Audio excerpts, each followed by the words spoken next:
Bonjour à toutes et à tous, bienvenue pour, ouais, comme d'habitude, une nouvelle vidéo.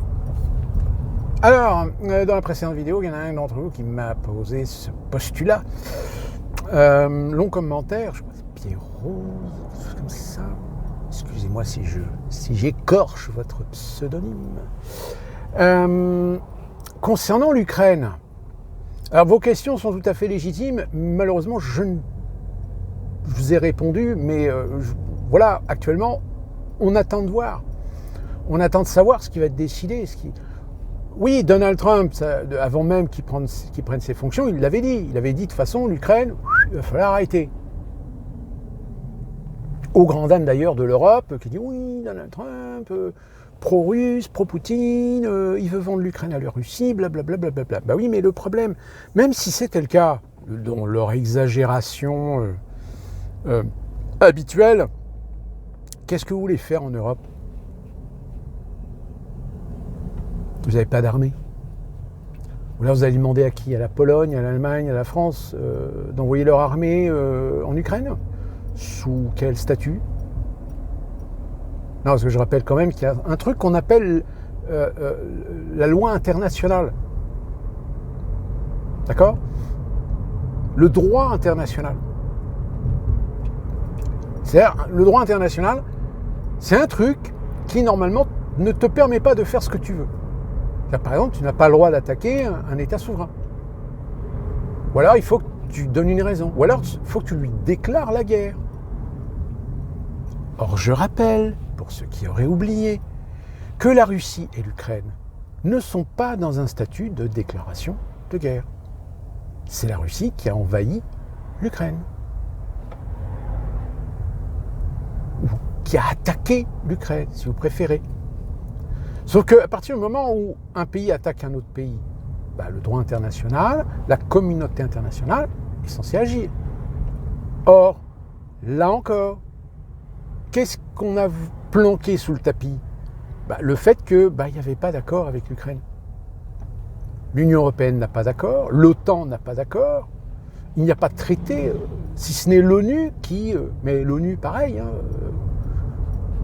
part faire voter des lois ou des décrets ou des sanctions, etc. Qu'est-ce que vous voulez qu'elle fasse, l'ONU? L'OTAN comme l'ONU, sans les Américains, que dalle.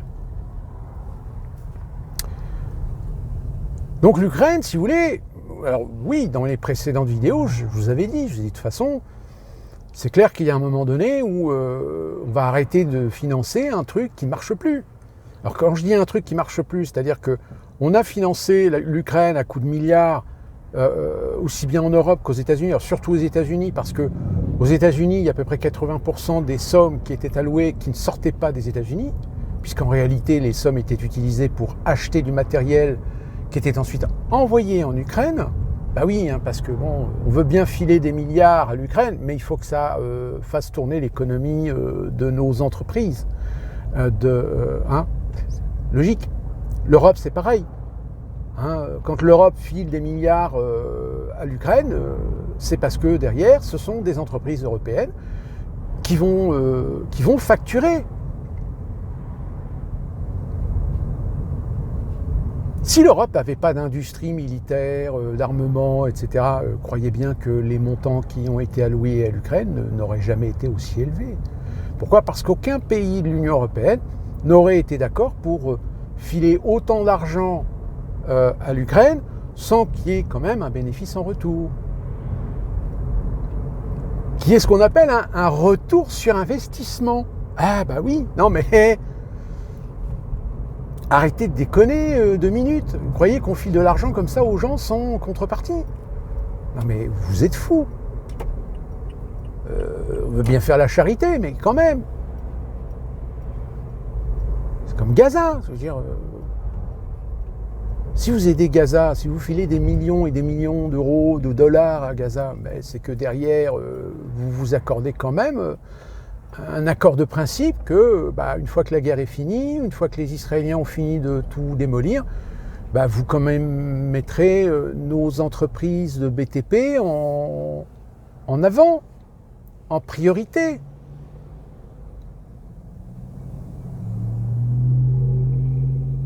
Logique.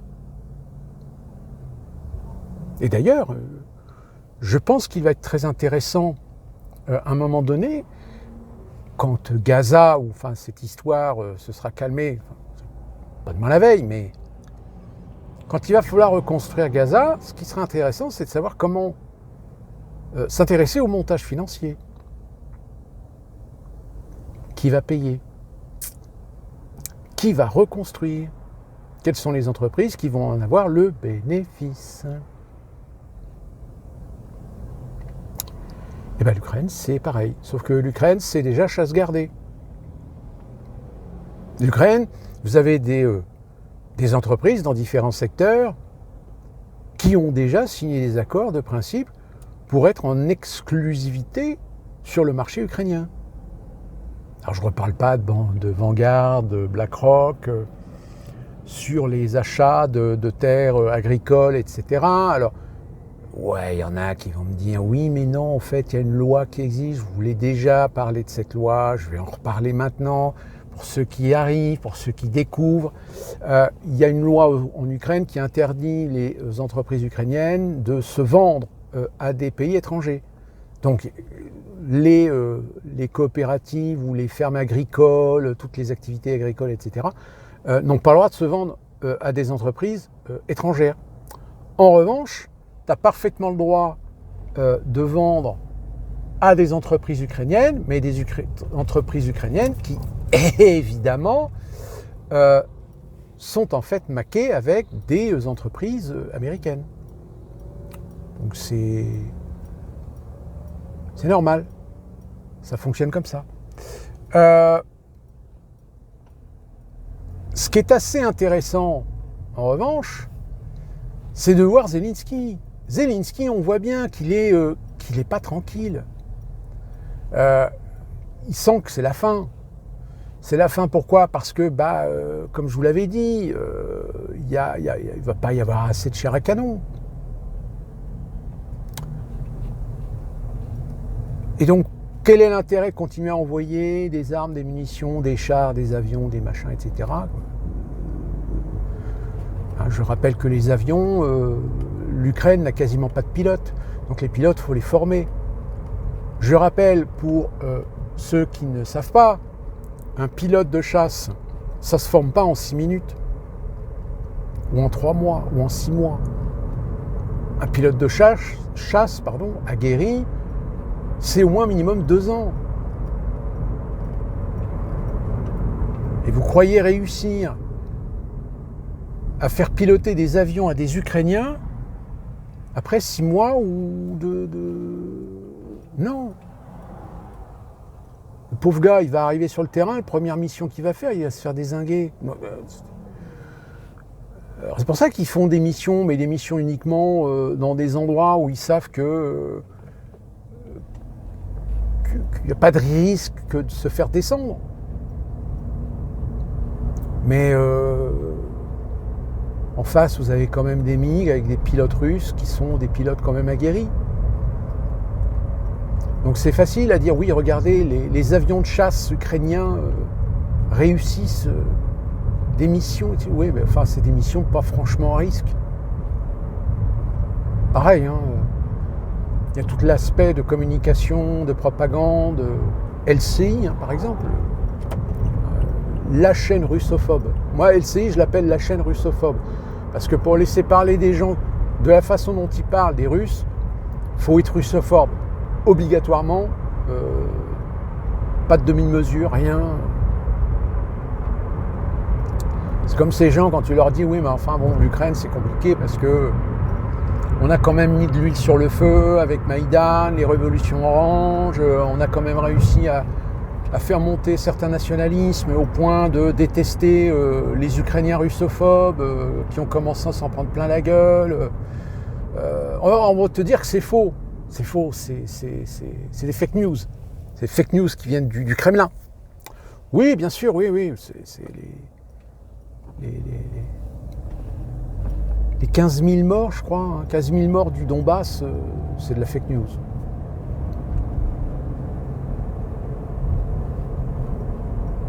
moi j'avais vu, hein, il y avait une vidéo qui était quand même assez effroyable, hein, des gens qui étaient dans la rue, je crois que c'était je me souviens plus dans quelle ville, qui est dans le Donbass. Et on voit hein, la vidéo, ils se prennent ils se prennent une torpille dans la tronche, quoi, en fait. Alors que c'est les civils, hein, c'est pas les militaires. Hein. C'est un lieu civil, c'est pas une zone de combat. Bon voilà, je veux dire, à partir du moment où tu tires sur des zones civiles sans raison, juste pour tuer des civils, parce que tu dis, ouais, de toute façon, les civils, c'est des enculés, c'est des enfoirés, faut tous les massacrer. Voilà, ouais, tu tires dans des zones civiles. Exactement ce que fait Israël avec la Palestine. Hein. Je pense que là, on est d'accord. Surtout que ce qui commence un petit peu à déranger la gauche bien pensante, les pro-palestiniens, etc., c'est que quand on leur pose la question, excusez-moi, mais depuis le nombre d'années que ce conflit existe, il y a eu des périodes à un moment donné où il y a eu des réfugiés qui ont été accueillis par le Liban. Alors le Liban, on a vu ce que ça donnait. Par la Syrie, on a vu ce que ça donnait. Et puis l'Égypte. Et on a vu ce que ça donnait. Alors pourquoi aujourd'hui tous ces pays ? Parce qu'ils n'en veulent plus. Et pourquoi ils n'en veulent plus ? Peut-être parce que ça s'est mal passé. Vous savez, là, je ne sais plus si c'est en Suède ou au Danemark, ils ont accueilli des réfugiés palestiniens. Ou moins que c'était en Grèce. Je ne sais plus. Ça se passe pas bien. En fait, les Palestiniens, ils foutent le bordel, ils foutent la merde. Il y a un moment donné où il y a une évidence de se poser la question, il y a forcément quelque chose de culturel. Il y a quelque chose qui colle pas. Pourquoi ces gens, personne n'en veut ? Pourquoi ces gens, personne ne veut les sauver ? Peut-être parce que c'est des merdes. Oh, qu'est-ce que je viens de dire ? Je viens de dire quelque chose de très méchant.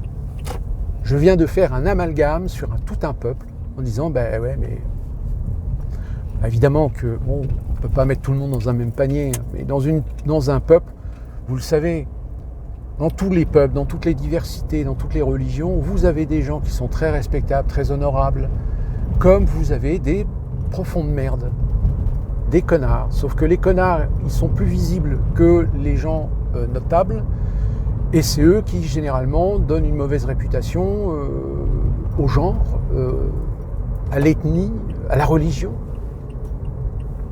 Ça a toujours été. Hein. Mais bon, vous savez, il y a un moment donné où la raison gardée pousse normalement l'autorité, les gens qui gèrent nos pays. Il y a un moment, il y a quelque chose qu'on appelle la mesure de précaution. C'est-à-dire que même sur un sujet où on sait que c'est délicat, que c'est compliqué, etc., il y a un moment donné, on ne peut pas faire au cas par cas. C'est pas possible. C'est le problème des migrants. Les migrants, on ne va pas les étudier tous en long, en large et en travers. Mais encore en plus, le problème, c'est qu'on n'a rien. T'as pas demandé dans leur pays d'origine, leur dossier, etc. C'est le problème des mineurs isolés. T'en as, ils se déclarent mineurs isolés. C'est même pire.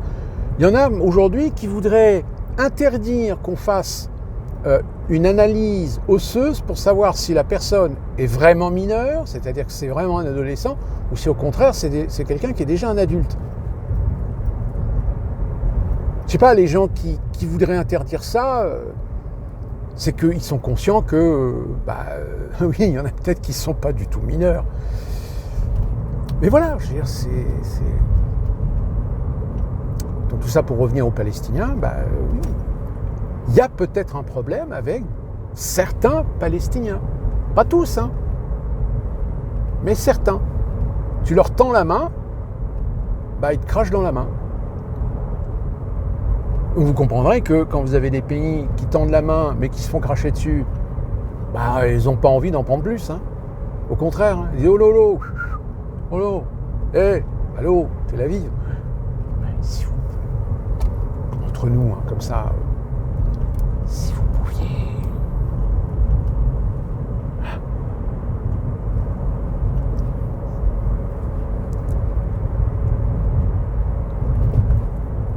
Si ça se trouve, je dis ça dans un sens très exagéré, très démagogique. Mais peut-être que ça se trouve, c'est ce que certains pensent ouvertement dans cette politique qui consiste à taper un peu n'importe où dans la bande de Gaza sous prétexte parce que tu as un manque du Hamas qui s'est planqué dans une cave. Enfin, voilà quoi, je veux dire. De toute façon, hein, vous le savez, hein, si vous suivez mes vidéos, je vous l'ai dit depuis le début. De toute façon, Israël, ils sont décidés de toute façon de se débarrasser des Palestiniens de quelque manière que ce soit. Donc quand vous avez Trump qui commence à dire oui, ça serait bien que l'Égypte, les pays voisins accueillent des Palestiniens, c'est que le mec, il a été briefé. C'est que Israël a dit à Trump, de toute façon, nous, on lâchera rien. Nous, on veut la liquidation de la bande de Gaza et de la Cisjordanie. On veut la tutelle. Point. Donc s'il faut éviter le massacre, bah ouais. Alors, bien sûr que c'est dégueulasse. Mais j'ai envie de dire, vous savez qu'il existe aujourd'hui des peuples sans terre. Enfin, des peuples sans terre, officiellement sans terre. Pas de terre, pas de territoire, pas de frontières, pas de souveraineté. Regardez les Kurdes, par exemple. Bon, les Kurdes, ils ont une reconnaissance en Syrie, et encore, là, ça va poser problème, parce qu'avec le nouveau régime, les Kurdes, ils les aiment pas du tout. Vous avez... ils sont sur trois pays, je crois. C'est l'autre pays, l'Irak. J'avais oublié l'Irak. Bon, l'Irak, ils ont un statut un petit peu autonome, etc. Alors par contre, en Turquie, alors là, ne venez surtout pas dire en Turquie que ça serait bien que la Turquie file un statut autonome aux Kurdes. Non, nous, même à la limite, si on pouvait les génocider, ça nous arrangerait. Vous voyez, j'ai pris les Kurdes, mais j'aurais pu prendre d'autres tribus, d'autres ethnies, comme les Ouïghours en Chine, par exemple. Bon, quand vous savez que la Chine, de toute façon, la religion, elle est tolérée, mais que si tu commences à lever trop le petit doigt, et à commencer à gueuler, à avoir des revendications, etc., vous pensez bien que le Parti communiste chinois va dire « Eh oh, qu'est-ce qu'on a dit ? Tu veux pratiquer une religion ? Oui, tu le fais chez toi. Mais dans l'espace public, non. » Donc voilà.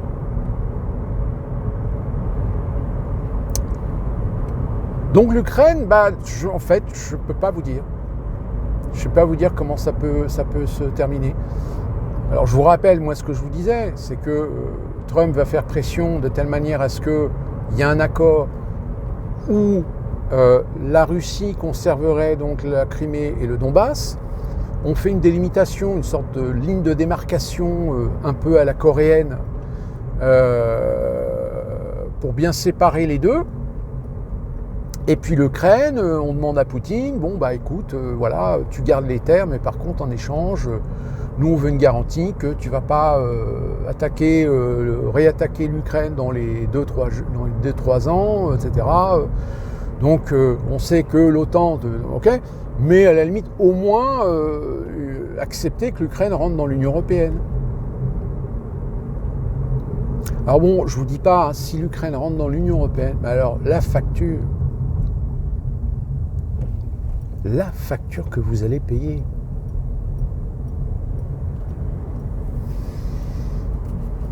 Pour moi, c'est la seule solution. Un accord de principe, de telle manière à ce que cette guerre se termine.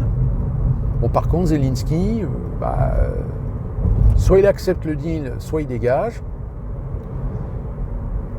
Alors, par contre, tous les véhéments là qui vous disaient oui, hors de question, la Russie doit être repoussée, on doit reconquérir la Crimée. La Russie doit rendre la Crimée et le Donbass, blablabla. Bah ceux-là, ils vont faire quoi? Ils vont faire un téléthon pour l'Ukraine? Même la situation, j'ai envie de dire, l'Occident ne baissera jamais les bras contre la Russie et alimentera, financera des mouvements d'opposition, de résistance en Ukraine pour foutre le bordel quand même. Ça a toujours été la tactique de toute façon. Je veux dire, quand les Soviétiques ont envahi l'Afghanistan, l'Afghanistan, ils ont fini par la quitter. Pourquoi? Parce que les Américains, la CIA, a aidé les Moudjahidines à lutter contre les Soviétiques. Donc, la tactique n'est pas nouvelle et elle n'a pas changé, j'ai envie de dire. Ou alors peut-être qu'il y aura un autre scénario, hein, j'en sais rien. Là, je ne peux pas vous dire. Avant de terminer, on fait un petit tour rapide. Trump, oui, les fameux illégaux colombiens que l'État colombien a refusé l'avion. Eh bien, écoutez, je ne suis pas pro-Trump, mais force est de constater que le gars, il a sorti ses couilles. Voilà. Il a dit, ok, tu veux pas reprendre tes mecs? Tu veux pas reprendre tes ressortissants? Pas de problème. Allez, alors je sais plus quelles menaçaient des sanctions, des taxes économiques, douanières, etc. Comme d'ailleurs il va le faire avec l'Europe. Alors attention parce que, alors du coup le président colombien, oh ouais mais attendez, avant de faire n'importe quoi, ok, on accepte, on va même aller les chercher nous-mêmes avec l'avion présidentiel. Sérieux? Et l'autre info, oui, Trump veut couper court avec les accords avec l'Union européenne. En revanche, il est disposé à renégocier des accords économiques avec chacun des pays européens, c'est-à-dire hors de l'Union européenne. Hein? Pardon? Bah oui, parce que vous comprenez, l'Union européenne, c'est devenu un tel bidule technocratique, mais avec des tendances supranationales, que il y a des commerces qu'on ne peut pas faire avec certains pays parce que les pays sont pieds et poings liés par l'Europe. Donc moi, Donald Trump, j'ai envie en tant qu'Américain de commercer avec la France, avec l'Espagne, avec le Portugal, en ayant des conditions contractuelles, des conditions d'accord gagnant-gagnant. Or le problème, c'est qu'avec vous, l'Union européenne, c'est gagnant-perdant.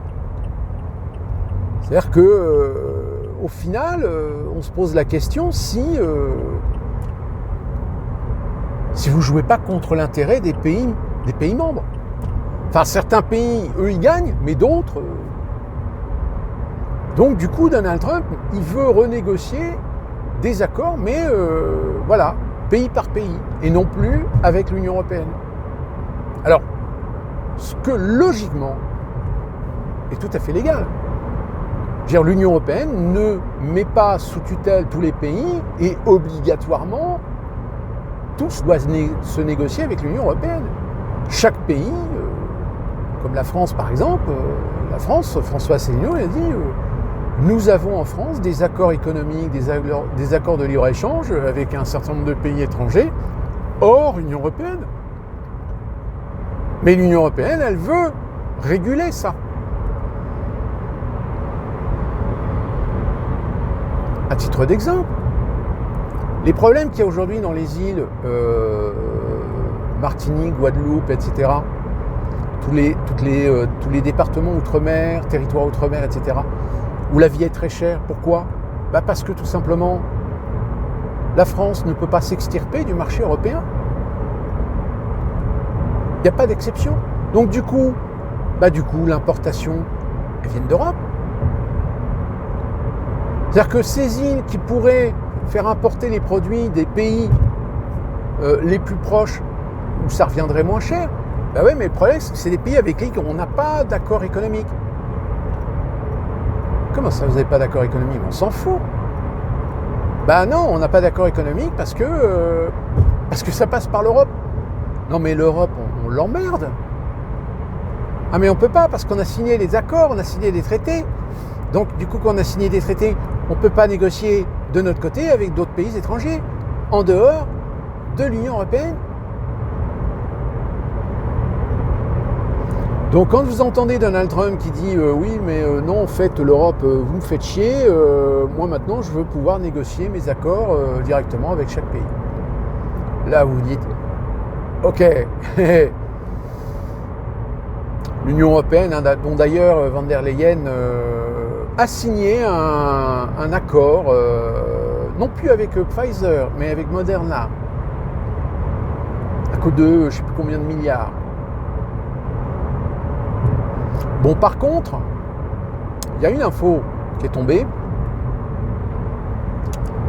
L'Union européenne a financé des associations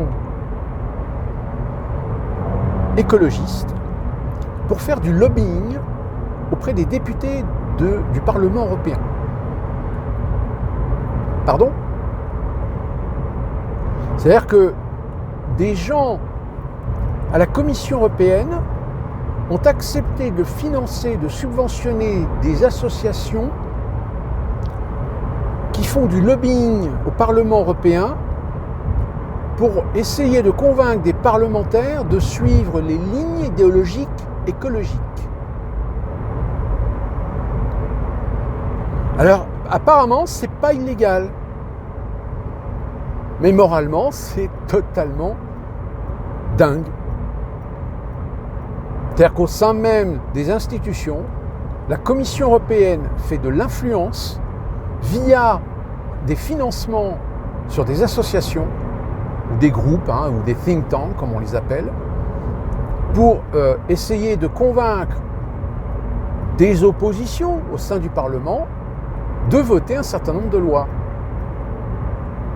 C'est comme si, par exemple, en France, la présidente de l'Assemblée nationale finançait des associations de lobbying pour dissuader des députés de voter les lois du gouvernement d'Emmanuel Macron au lieu de jouer leur rôle d'opposants. Ce qu'on appelle plus vulgairement des dessous de table, parce que certainement il y a dû y en avoir. C'est énorme. C'est énorme parce que finalement, ça prouve que le système, le système, il n'est pas honnête, il n'est pas vertueux. Ces gens ne sont pas vertueux, ces gens sont des pourritures. Ces gens en ont rien à foutre du peuple. Ces gens ne font que du business, ces gens ne font que du lobbying pour essayer d'imposer des hégémonies, des impérialismes, ni plus ni moins. Alors évidemment, aux États-Unis avec Donald Trump, il y a certains secteurs, n'en doutons pas qu'il n'y touchera pas, mais il y en a d'autres, plus particulièrement dans des secteurs où vous avez des entreprises qui lui ont craché dessus pendant la campagne présidentielle. Je peux vous garantir que là, il ne va pas se priver.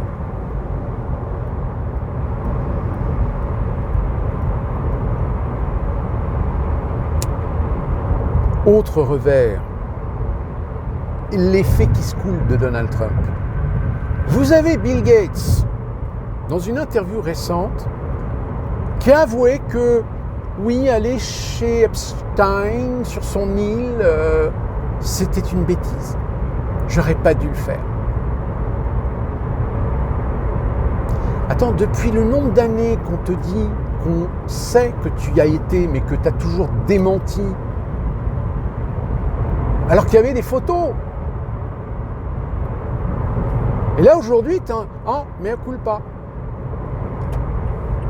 Mais dis-moi, Bill, est-ce que c'est pas parce que tu es en train de chier dans ton froc, comme beaucoup de gens aux États-Unis, et même peut-être, je dirais même en Europe, sur le fait que Trump pourrait faire en sorte de faire publier les listes des gens. Alors, attention, c'est des listes. Ça ne veut pas dire que tous les gens qui sont sur les listes, Epstein et donc P. Diddy, ont participé aux orgies, ont violé des gamins ou des trucs comme ça. Je veux dire, je pense qu'on a tous eu des expériences où on connaissait une personne, on fréquentait une personne, et puis tout d'un coup, un jour, on apprend que cette personne était une véritable pourriture. Ça arrive. Parfois, on fait confiance à des gens qu'on ne devrait pas. Ça peut arriver. Alors, c'est encore pire quand vous êtes dans des réseaux d'influence, où là, vous êtes obligé parfois de fréquenter des gens qui sont normalement infréquentables. Mais pour le business, vous n'avez pas le choix. Et dans ce cas-là, le jour où ça dérape, ayez l'honnêteté tout simplement de dire, oui, c'est vrai que, mais bon, voilà, c'était dans un cadre, dans un contexte bien précis, professionnel, de business. Mais je vous assure que tout ce qui concerne les affaires de pédophilie, de viol, etc., moi, j'étais pas au courant. J'étais pas au courant.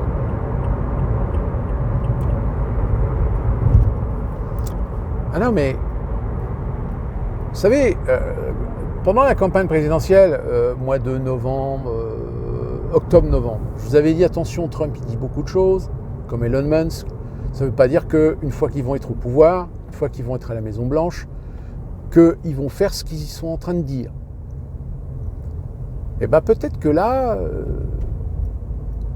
je vous avouerai franchement, peut-être que je me suis trompé. Peut-être que finalement, oui, ils vont le faire. Bon, après, attention, parce que entre signer un ordre et que l'ordre soit exécuté, il y a encore de l'eau qui peut couler sous les ponts. Là, on a appris qu'il a signé un ordre pour déclassifier l'entièreté des dossiers concernant l'affaire JFK, donc John Fitzgerald Kennedy, Bob Kennedy et également Martin Luther King. Alors c'est un ordre pour lancer la procédure, mais la procédure elle peut très bien être cassée si vous avez des gens qui font appel à la Cour suprême par exemple. La Cour suprême peut très bien dire non, nous on décide que ce qui a été appliqué ou ce qui a été décidé antécédemment va s'appliquer à terme. Et puis l'ordre de Donald Trump à la poubelle. Ça peut se passer, mais dans la conjoncture actuelle, si vous voulez, la Cour suprême, c'est pareil. Ce sont des juges qui commencent à sentir un petit peu le roussi aussi.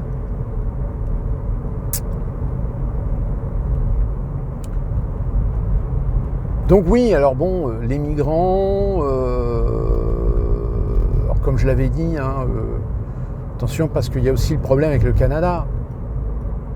Parce que là, pour l'instant, il n'y a pas trop fait allusion, Donald Trump, mais ça passe aussi par le Canada. Il y en a quand même des presses progressistes, on va d'accord, qui quand même ont dit oui, rendez-vous compte, parce que du coup, en effet, et ça je le confirme, vous avez des migrants ou des émigrés hispaniques illégaux qui n'ont pas envie de se retrouver entre 4 flics, etc. Donc il y en a aujourd'hui qui sont en train tout simplement de repartir chez eux. Sauf que tout d'un coup, dans certaines entreprises, surtout les entreprises de services, restauration, etc., tout d'un coup, il y a des gens qui s'en vont. Et comme par hasard, c'est des gens d'origine hispanique, en situation irrégulière. On n'ose pas demander combien ils étaient payés pour certains d'entre eux. Et il y en a qui ont trouvé le moyen. Oui, alors voilà, une des conséquences de la politique de Trump, avec renvoyer les illégaux chez eux, etc. Les œufs, le prix des œufs a augmenté. C'est passé à 9,99. Bah oui, parce qu'il y a moins de personnel pour récupérer les œufs. Vous rendez-vous compte? Ces progressistes sont en train de vous faire culpabiliser parce que des entreprises ne peuvent plus continuer à exploiter des illégaux en les payant parfois 10, 20 ou 30% moins cher que toute autre personne américaine ou en situation régulière. C'est énorme. C'est énorme.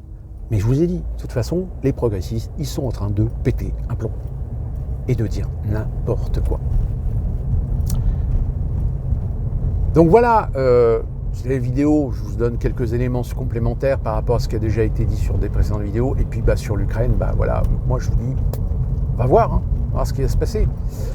Et nous, on se retrouve d'ici là pour une prochaine vidéo. Portez-vous bien, soyez prudents, soyez alertes. Et bon courage pour la suite, surtout chez vous en France. On ne peut pas dire que ça soit la joie.